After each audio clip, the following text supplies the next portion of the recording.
श्री शिवाय नमस्तु। केवल 9 दिन तक देवी की आराधना कर लो, नंगे पैर ले लो, या किसी देवी जी के मंदिर में जाकर नंगे पैर झंडा उठा के, ध्वजा उठा के, चुंदड़ी पकड़ के माता जी के मंदिर तक चले जाओ। क्या केवल नवरात्रि का मतलब यही है? या फिर कहीं गरबा हो रहा हो तो गरबे में चले जाओ? क्या नवरात्रि का मतलब केवल यही है? या घर में जोत लगा लो, नवरात्रि का मतलब यही है? अगर नवरात्रि का मतलब जानना है तो आपके मन में एक विचार आना चाहिए कि ये नवरात्रि केवल घट स्थापना के लिए नहीं होती है, ये नवरात्रि हमारे भीतर एक नारी के सम्मान के लिए प्रकट होती है कि नारी का सम्मान कैसे। शिव मंदिर में जाइए, पहले दिन 9 फूल कमल के हों, जो मिल जाए, परंतु एक जैसे फूल होना चाहिए। ये नहीं कि आज तुमने गुलाब का चढ़ाया, कल कमल का चढ़ा दिया, परसों गेंदा का चढ़ा दिया, नरसों चमेली का चढ़ा दिया, फिर रात रानी का चढ़ा दिया। ऐसे फूल ना चढ़ाए, एक जैसे फूल 9 दिवस तक।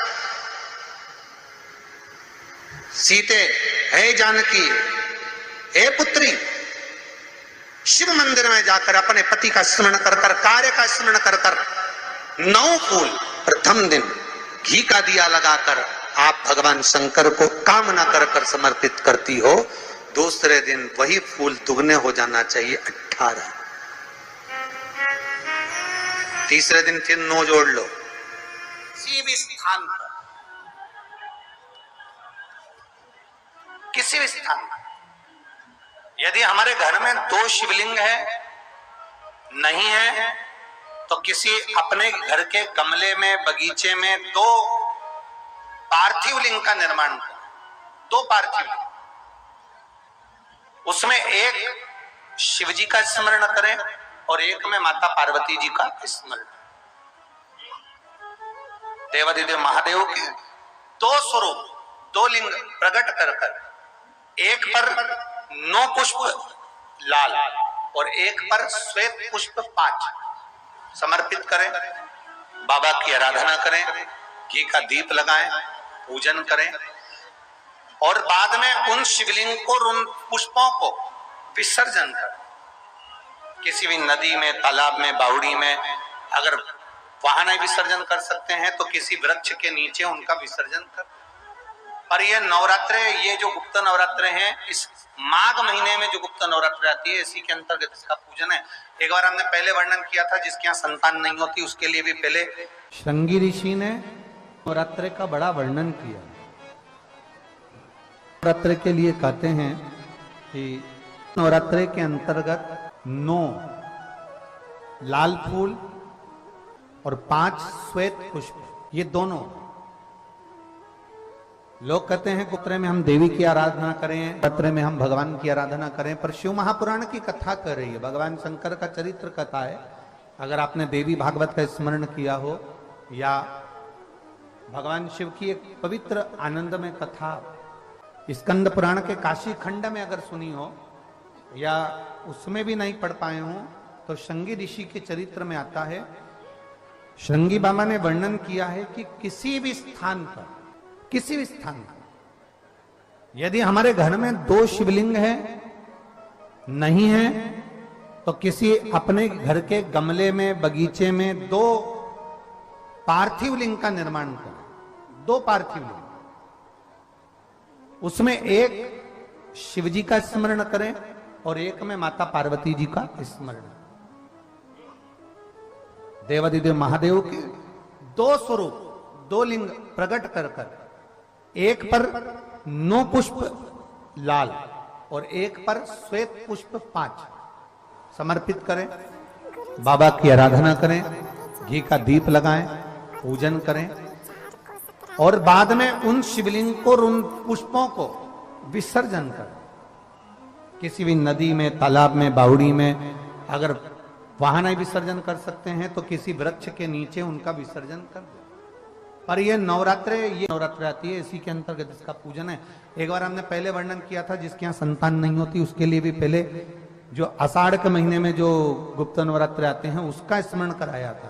नवरात्रे में भी देवी की आराधना का एक स्मरण का सुख है महाराज। ज्योत का विधान है, नवरात्रे में देवी की ज्योत लगती है, अखंड ज्योति लगती है, जवारे बुआए जाते हैं, कलश लगता है। ज्योत का भी विधान है। जिसके यहाँ दिया अखंड जलाया जाता है, अगर वो दिए की लो, दिए की बाती अगर दक्षिण दिशा की होती है तो उसके घर में साल भर में एक घात जरूर होती है। जो दिया अखंड जलता है उसकी बाती का मुख दक्षिण का नहीं होना चाहिए।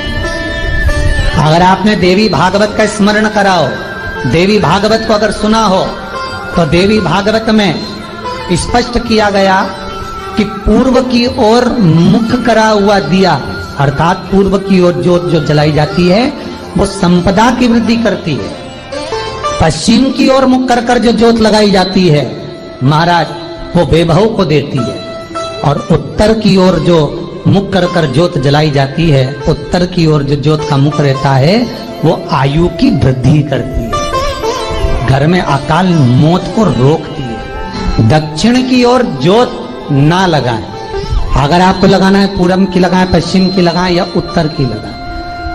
और जितने दिन महारानी जगदम्बा जगतधात्री दुर्गा भवानी चैत्र नवरात्रे में, शरदीय नवरात्रे में, आषाढ़ी नवरात्रे में, आदिक पौष नवरात्रे में हम जगत जननी जगदम्बा की जब स्थापना करते हैं, या हम नूतन घर का प्रवेश करते हैं, या गणेश जी की स्थापना करते हैं, या कोई दुकान को प्रवेश करते हैं, या कोई शुभ कार्य करने के लिए अग्रण्य होते हैं, तो हम कलश की स्थापना क्यों करते? कलश के अंदर आखिर ऐसा क्या विराजमान है कि 33 कोटि देवता उस कलश के अंदर आकर बैठ जाते हैं? आप कोई यज्ञ करने जा रहे हो, आप कोई पोथी पुराण करने जा रहे हो, आप कोई अच्छा कार्य करने जा रहे हो, तो ब्राह्मण देवता कह देते कलश की स्थापना होगी, कलश की शोभा यात्रा निकलेगी, कलश यात्रा निकलेगी, कलश विराजमान होगा। उस कुंभ की, उस घड़े की महत्वता कहां से प्रकट हो गई? शिव महापुराण की कथा कहती है महाराज, भगवान औघड़दानी शंकर स्वयं आद्य शक्ति जगदम्बा से कहते हैं कि जगदम्बा तू क्या चाहती है बोल। तो जगत जननी जगदम्बा कहती है कि जहां मैं हूं वहां शंकर है, ये आपने कह दिया, पर जहां शंकर है वहां पार्वती का होना जरूरी है। उसके लिए सिद्ध करने के लिए एक स्थान ऐसा बनाया जाए जहां पर शंकर विराजमान है और शंकर के साथ पार्वती विराजमान है। तो शिव जी ने कहा, पार्वती उसके लिए मैं तुझे एक सुंदर कलश का निर्माण कर कर देता हूं।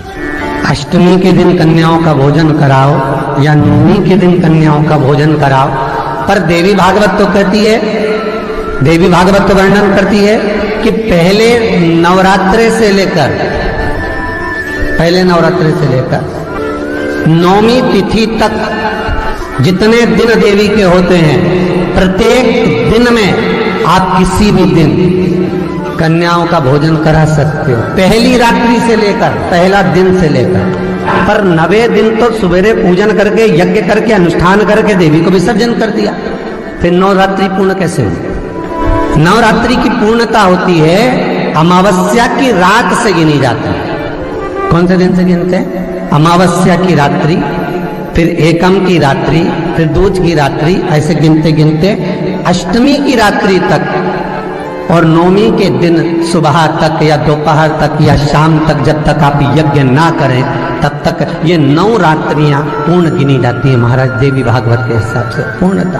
अब हमने कन्या भोजन का जो क्रम बनाया, अष्टमी के दिन करा देंगे, नवमी के दिन करा देंगे, इस तिथि को करा देंगे, पर भाव देखिए, शास्त्र कहता है भूखे को भोजन जब कराइए जब उसको भूख लगी हो, और ऐसों को कराइए जिसको जरूरत पड़ रही है।